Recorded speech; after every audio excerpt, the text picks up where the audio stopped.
Lalu mungkin kita sebagai samek, memang kalau Z berdiri itu kenapa? Masih belum mempunyai pemahaman atau makna yang kita masih bertanya-tanya. Memang kalau Z berdiri kenapa?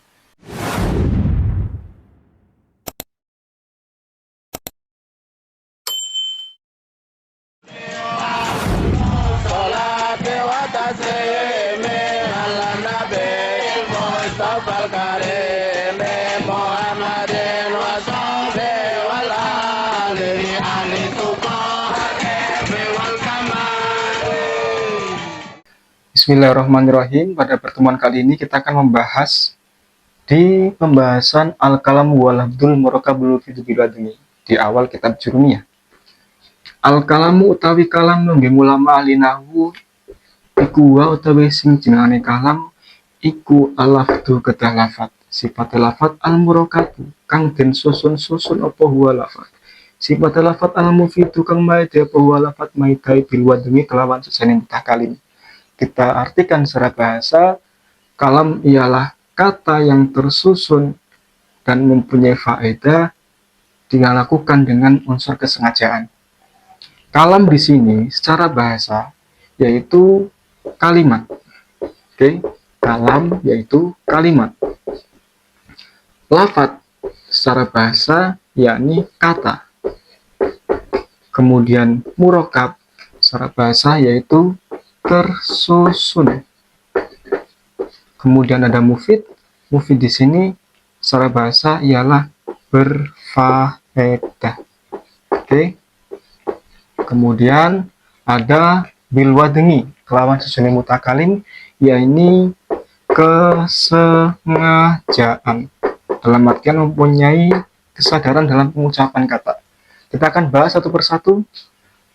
Jadi yang akan kita bahas kalam di sini adalah kalam menurut ulama ahli nahwu. Karena ada kalam menurut ulama ahli fikih, ahli hadis, dan lain-lain. Kita fokus di nahwu. Lafat tadi diartikan dalam bahasa yaitu kata, atau secara istilah lafat yaitu wa suatu mustamilu ala badil hurufil hijaiyati awaluhal alifu akhiruhal ya'u wa kharajat min lisanil insan. Yaitu sebuah kata atau suara, maksud saya suara yang keluar dari lisan manusia dan terdiri dari huruf hijaiyah alif sampai ya, dan di situ ada pengecualian. Ketika sebuah kata keluar dari hewan, misalkan ada burung beo atau kambing mengucapkan zaitun, itu belum dikatakan lafat atau kata secara nahwu, karena syarat dikatakan lafat itu harus keluar dari lisan manusia. Seperti contoh, yakni lafal zaidun. Ketika manusia mengucapkan zaitun, itu sudah bisa dikatakan lafat. Tetapi ketika hewan mengucapkan zaitun, itu belum bisa dikatakan lafat karena tidak memenuhi syarat, yakni keluar dari lisan manusia. Kemudian di sini ada murakab. Murakab tadi diartikan secara bahasa yaitu tersusun. Oke. Secara istilah yaitu wama turukiba min kalimataini fa'aksara, yaitu lafat yang tersusun dari dua susunan kata atau lebih. Intinya ada dua susunan kata atau lebih, karena minimal itu dua. 4, 5 bisa banyak, tetapi ketika masih hanya satu susunan kata, misal kita buat lafal zaidun, ini belum bisa dikatakan murakab secara nahwu. Tetapi kalau kita jadikan lafal ini menjadi dua susunan kata, kita buat contoh ja'a wistoko sopo zaidun zaid. Zaid telah datang. Ini ada kalimat fi'il dan kalimat isim terdiri dari dua susunan kata. Ini sudah bisa dikatakan murakab. Kemudian ada mufid. Tadi diartikan secara bahasa yaitu berfaedah, kang maidai. Nah, secara istilah mufid ialah wa kullu ma fada faidatan yahsunu sukutu minal mutakalimi wa samain 'alaiha. Yaitu segala ucapan yang memberikan faedah sehingga menjadi diamnya samek. Samek itu adalah orang yang mendengar. Dan ada istilah mutakalim. Mutakalim itu orang berbicara. Jadi ketika mutakalim berbicara, samek itu diamnya karena paham. Artinya telah menerima faedah atau pemahaman dari ucapan mutakalim tersebut. Nah, intinya ketika di situ sudah ada paham yang diterima oleh samek atau paham yang diterima oleh orang yang mendengar, maka itu sudah dikatakan mufid. Semisal ada seseorang mengucapkan doroba Zaidun ngamron. Doroba wis mukul sapa Zaidun Zaid ngamron ing Umar. Zaid telah memukul Amr. Nah, di situ si Same telah menerima kabar bahwa oh Zaid telah memukul Umar. Itu ada kepahaman. Itu sudah bisa dikatakan lafal doroba Zaidun ngamron sudah mufid. Kemudian ada waduk disengaja, yaitu waja'lul lafzi ngalal makna, menjadikan lafal sehingga mempunyai makna yang memberikan paham. Artinya, semisal ada orang tidur mengucapkan doroba Zaidun ngamron, karena tidak ada unsur kesadaran dan itu juga belum jelas niatnya, kesengajaannya, maka ketika orang tidur mengucapkan sebuah kata atau kalimat itu belum bisa dikatakan waduk atau wadhi. Kecuali kalau dalam keadaan sadar dia mengucapkan zaitun tah atau misalkan doroba Zaidun ngamron, itu sudah bisa dikatakan waduk secara ilmu nahwu. Maka kita buat contoh, misal di sini ada sebuah kalimat dengan ucapan ingkoma Zaidun. Ingkoma lamun ngadeg sapa Zaidun Zaid.